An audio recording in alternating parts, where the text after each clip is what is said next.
Friends எல்லோரும் எப்படி இருக்கிறீங்க?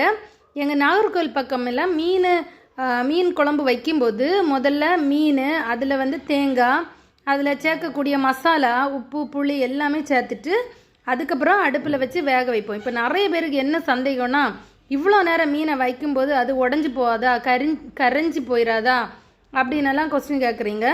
நிஜமாகவே அது உடையவோ பொடியவோ செய்யாது. இப்போ மீன் கூட மசாலா எல்லாம் போட்டு இப்போ அடுப்பில் வச்சாச்சு. மீன் குழம்பு கொதிக்குது.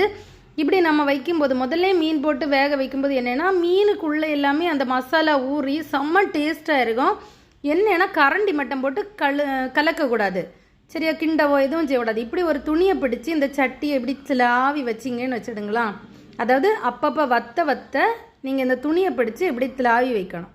இப்போ லாஸ்ட்டாட்டு நான் கடுகு கருவேப்பிலை வெந்தயம் சேர்த்து தாளிச்சிருக்கேன். செம்ம வாசனை, அவ்வளவு டேஸ்ட்டாக இருந்து. இப்போ பார்ப்போம் மீன் உடஞ்சிருக்கா என்னன்னு பார்ப்போமா. ஒவ்வொரு துண்டாக எடுக்கிறேன். ஒரு துண்டு மீன் கூட உடையலை. ஓகேவா? என்னோடய வீடியோ பிடிச்சா லைக் பண்ணுங்கள், சப்ஸ்கிரைப் பண்ணுங்கள். பாய்.